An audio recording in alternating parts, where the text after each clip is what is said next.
원형이라는 것이 정말 있구나. 성장의 법칙은 실제로 존재하는구나. 최혜직도 하는데 나라고 못할까? 안녕하세요. 최혜직입니다. 먼저 제 책이 예약 판매인데도 불구하고 많은 관심을 가져주셔서 정말 감사합니다. 실시간 상위 순위에 올라가 있는 걸 보고 눈을 감고 영상을 봐주시는 모든 분을 뵌 적은 없지만 상상하면서 감사의 마음이 닿길 기도했습니다. 2023년 6월 해고를 당하고 어떻게 살아야 할까 막막했지만 직장인으로 돌아가기는 싫었습니다. 저는 오늘 영상에서 저와 같은 처지에 있으셨던 분들이 계시다면 완전히 달라진 삶을 살 수 있다고 알게 되셨으면 좋겠습니다. 지금부터 드리는 말씀은 제 책의 맺은 말에 저의 솔직한 마음을 적어 내려간 것입니다. 한편 저는 그때 제 인생에서 중요한 변곡점을 맞이했다는 생각이 들었어요. 그래도 해고는 적잖은 충격이었습니다. 1억 연봉자가 머지 않았다고 생각했거든요. 하루아침에 해고를 당하고서 집으로 돌아오던 그 날을 잊을 수 없습니다. 거기다 더 많이 벌 거라 생각해서 산 자동차 할부값, 원래 있던 대출금 이자 등 도대체 어떻게 낼 수 있을지 너무 고민이 컸습니다. 그렇게 잔뜩 빚만 쌓여가던 제가 빚은 모두 갚았으며 지금은 유튜버가 되었고 작가가 되었습니다.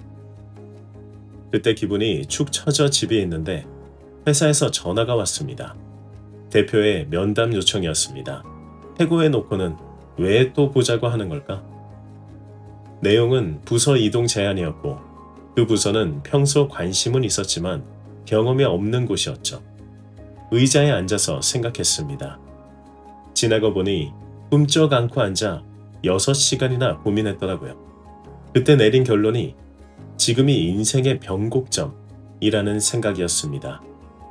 그리고 인생은 어차피 우상향이라는 생각이 강하게 들었습니다.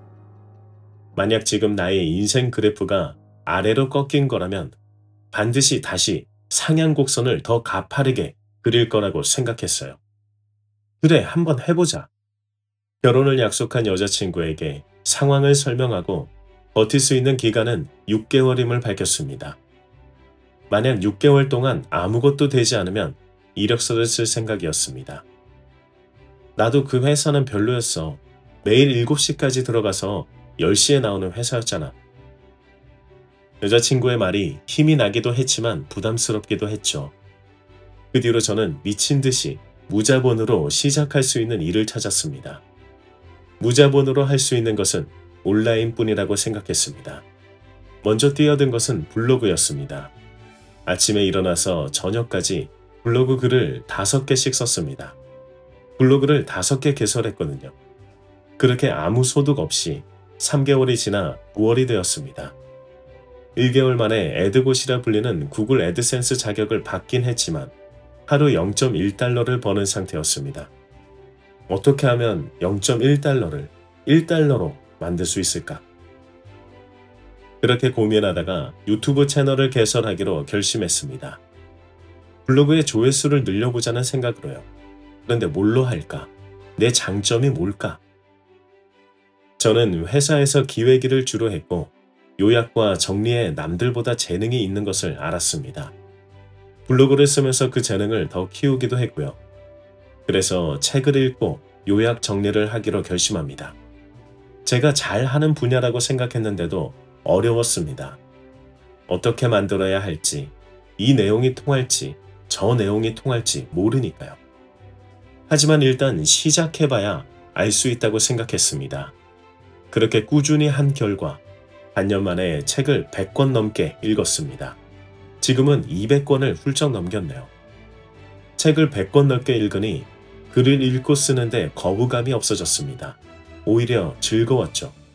그리고 인사이트가 확장되었습니다. 이 책과 저 책의 연결고리를 찾게 되기도 했고요. 그리고 책에서 읽은 대로 실천하기 시작했습니다. 믿음과 불신이 오가면서도 붙잡을 수 있는 것은 전 이것뿐이었습니다. 9월에 유튜브를 시작하고 3개월이 지나 2024년 1월에 수익이 창출했습니다. 12월 말에는 제가 컨설팅한 회사에서 수익이나 컨설팅 비용이 들어왔습니다. 여자친구에게 말한 6개월이 끝나갈 때쯤이었죠. 이때 마이너스 통장이 꽉 차고 모든 대출이 꽉 찬 상태라 정말 포기 상태까지 갔었습니다. 그런데 갑자기 저렇게 풀리니 지금 하고 있는 일이 맞다고 우주에서 알려준 것 같았습니다. 이게 정말 되네. 그러다 책을 쓰고 싶어졌습니다. 마침 노들 출판사 대표님이 책을 쓸 생각이 없냐며 권하셨습니다. 이것도 동시성의 원리일까요? 제가 책 출간을 떠올렸을 때 출판사와 연결되는 게 너무 신기했죠. 저는 출판과는 완전히 거리가 먼 사람이었습니다. 당연히 아는 관계자도 없었죠. 마침 쓴 것이 있어 초안을 보내드렸습니다. 출판사 대표님은 내용은 좋지만 솔직히 부족하다고 답했습니다. 그래서 완전히 새로 쓰기로 마음먹었습니다. 제가 지금까지 읽은 책들의 주요 메시지를 모두 전달하면서 재미까지 있으면 좋겠다고 생각했죠. 책에서도 나오는 이야기지만 실제로 저의 원형을 찾는 명상 중에 호메로스가 떠올랐고 그에게 나를 내맡기자 결심했습니다. 그때 했던 명상은 온몸이 부르르 떨리면서도 깨고 싶지 않은 행복의 절정이 느껴지는 경지였습니다. 행위자의 주체를 호메로스에게 내어주고 소파에 누워있는데 갑자기 스크루지 영감이 떠올랐습니다. 그때 내 안의 신이 혹은 무의식이 혹은 그걸 무엇이라 부르든 뭔가가 나에게 영감을 주었으니 당장 실행에 옮기지 않으면 물거품이 될 수 있다고 생각했습니다. 책상에 앉아서 30분간 미친 듯이 쓰기 시작했습니다. 그리고 다음 날도 딱 30분간 계속해서 써내려갔습니다. 신기하게도 딱 30분간만 잘 써지고 그 뒤로는 머릿속에 아무것도 떠오르지 않아 쓸 수가 없었어요. 잘 써지지 않으면 명상을 했습니다. 호메로스에게 내맡겼습니다. 내면의 신에게 모든 걸 맡겼습니다. 매일 아침 그렇게 30분간 글을 썼습니다. 제가 쓴 글은 늘 쓰는 어투나 문체가 묻어나면서도 내가 정말 이런 표현을 썼다고? 싶은 문장도 있었습니다.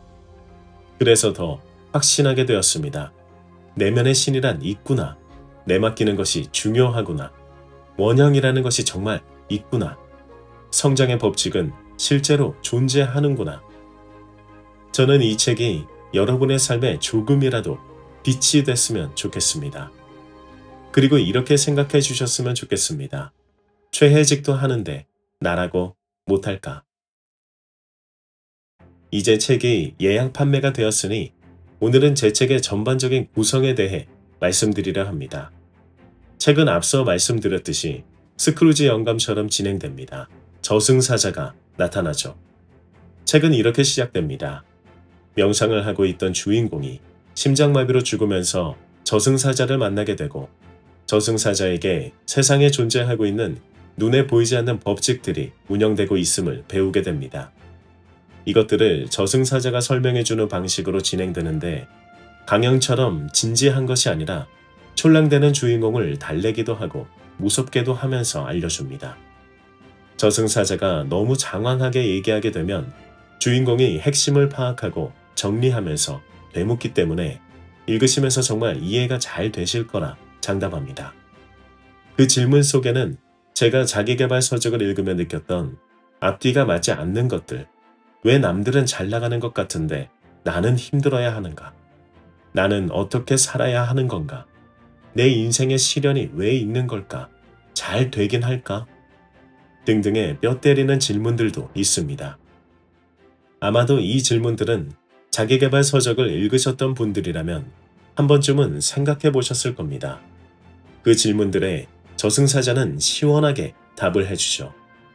그래도 아리송한 것들은 계속 캐묻기도 합니다. 여기서 제가 직접 겪었던 일들도 상세하게 나오게 됩니다. 영상에선 다 말씀드리지 못했던 것들도요. 그런데 이걸 그대로 하기엔 좀 부족하다고 생각이 들었습니다. 저는 외부에 있는지 모를 신보다 내면의 신이 있다고 생각합니다. 그 신은 어느 종교든 상관없겠죠. 그래서 만약 내면의 신이 활성화된 세계가 있다면 그건 미래일까? 실제로 장님 예언가로 유명한 바바방가는 3000년쯤에는 모든 지구인들이 영적으로 깨어날 것이라는 예언을 하기도 했었습니다. 그래서 이런 상상을 했습니다. 만약 그러면 그들은 심심하지 않을까? 영적으로 깨어난 삶은 지금처럼 감정이 격해지지 않을 테니까요. 기술도 많이 발전했으니 과거로 여행도 가능하지 않을까? 물론 완전 상상의 영역이죠. 현재의 과학에서는 과거로 돌아가는 건 절대 될 수 없다고 합니다. 다만 미래로는 이론적으로 가능하다고 하죠. 실제로 비행기에 있는 사람은 육지에 있는 사람보다 중력을 덜 받아서 시간이 느리게 간다고도 하죠. 하지만 눈에 볼 수 없을 만큼이라 차이는 없다고 하지만요. 여튼 어떻게 과거의 사람을 만나서 그들이 느껴볼 수 있을까? 그래서 심즈 게임과 같이 시뮬레이션 게임을 생각했습니다. 혹은 요즘 유행하고 있는 플스의 킹덤 컴 2처럼 말이죠. 미래의 내면의 신이 활성화되어 모두 깨어난 삶을 사는 시대의 사람이 과거의 삶을 그대로 체험하는 시뮬레이션 게임을 한다면 재미있을 거라고 설레기 시작했습니다. 그래서 제 책에는 등장인물이 제법 나오게 됩니다. 그리고 시뮬레이션 게임으로 지켜보는 자를 표현하는 거죠. 이렇게 자아와 지켜보는 자를 설정 안에서 만들었지만 자기계발 서적이라면 응당 성장이 있어야 하죠. 그래서 시뮬레이션 게임 속 주인공을 활용했습니다. 시뮬레이션을 하는 사람은 지켜보는 자가 되고 시뮬레이션 게임 속 주인공은 사실상 우리를 대변하죠. 그리고 여기서 상상 한 번 더 추가해보자. 금성을 추가시키자. 금성과 지구가 전쟁을 하자. 갑자기 의아해 하실지 모르겠습니다. 자기계발 서적이라 했는데 시뮬레이션 게임에 금성과 전쟁이라니까요. 하지만 엄연히 자기계발 서적입니다. 재미있게 읽히면서 그 깊이 있는 내용들이 자연스럽게 흡수되는 걸 원했어요. 그래서 이런 설정이 나오게 됩니다. 미래의 금성에는 자아가 강한 사람들을 강제로 이주시키는 설정이 있습니다. 그들이 반란을 일으키는 거죠. 지구에 있는 내면의 신이 활성화된 사람들이 자아가 강한 사람의 눈에는 너무 꼴보기 싫었던 겁니다. 저는 이 설정으로 우리 내면에서 항상 일어나는 전쟁을 표현하고 싶었습니다. 자아가 작동하는 방식들도요.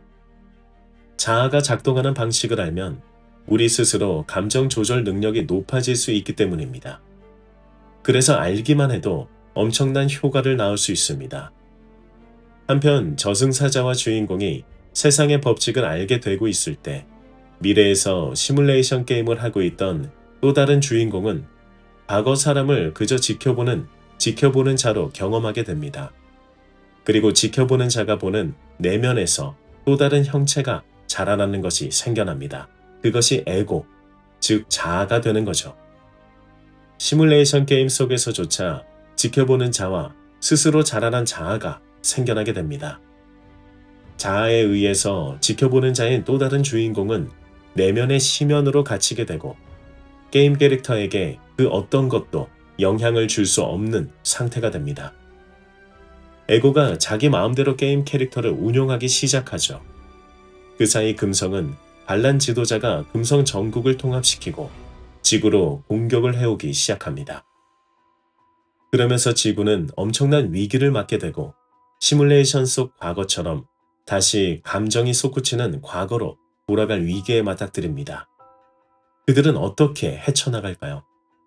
주인공과 저승사자, 또 다른 주인공인 미래인과 그를 가둬놓은 에고, 자아가 강한 사람들만 있는 금성과 지구의 전쟁의 결말은 어떻게 될까요? 제가 해고당하고 어느덧 1년이 훌쩍 지나서 2년째가 되었습니다. 2년 동안 직장 없이 살아본 결과 훨씬 나은 삶을 살고 있습니다. 제가 일어나고 싶을 때 일어나고 제가 먹고 싶을 때 먹고 제가 자고 싶을 때 잘 수 있죠. 이렇게 하니 여유가 생깁니다. 여유가 생기니 일이 더 잘 되고 일이 잘 되니 수익이 높아집니다. 수익이 높아지니 더 여유가 생기고 더 여유가 생기니 일도 또 잘 됩니다. 이 선순환이 생기는 걸 알았습니다. 물론 직장을 다니는 것도 매우 중요한 일입니다. 제가 중요하게 말씀드리고 싶은 것은 마음속의 여유입니다. 경제적인 것에 쫓기거나 사람 관계에서 불안하면 여유를 가지기 힘들어집니다. 돈만 쫓는 것도 마음속의 여유를 가지기 매우 힘듭니다. 마음속의 여유를 가지려면 지금 가지고 있는 것을 바라봐야 합니다. 우리는 움직일 수 있는 몸이 있고 볼 수 있는 눈이 있으며 들을 수 있는 귀가 있습니다. 유튜브를 볼 수 있는 스마트폰을 가지고 있고 공짜로 얼마든지 마실 수 있는 공기가 주위에 항상 있습니다. 바깥에는 공원이 있고 언제든 내가 움직이면 초록초록한 세상을 볼 수 있습니다. 직장을 다니지 않고 월 수입이 0원이었을 때 저는 지금 가지고 있는 것에 집중하고자 했습니다. 그 결과는 지금 보시는 것처럼 완전히 다른 삶을 살고 있죠. 책을 수백 권 읽으면서 알게 된 것은 관점이 완전히 달라질 수 있다는 것과 주변의 모든 것에 자기계발적인 요소들이 숨어 있는 걸 발견하게 됩니다. 주변에서 힌트를 주는 것을 알아차리게 됩니다. 와, 이 세상은 진짜 나를 소중하게 생각하고 진심으로 아껴주는구나. 이것을 알게 됩니다. 소중하게 생각해준 덕분에 우리가 지금까지 살고 있는 것입니다. 공기도 공짜이고 주변에 힐링이 되는 모든 환경이 공짜이기 때문입니다. 진심으로 아껴주는 덕분에 내가 뭔가를 하고자 하면 그런 상황을 만들어주기 때문이죠. 이는 긍정적인 것이나 부정적인 것이나 마찬가지입니다. 해고당하고 2년, 평범한 직장인이었던 제가, 빚만 잔뜩 있었던 제가 회사를 다니지 않아도 충분히 먹고 살게 되었고 빚은 없어졌으며 유튜버가 되었고 작가가 되었습니다. 그래서 이걸 알게 되면 감사하는 마음이 절로 나오게 됩니다. 그 감사하는 마음은 또 우리 내면에 작용할 겁니다. 그것은 감사할 마음을 2배로 만들어줄 것을 우리에게 가져오고 있습니다.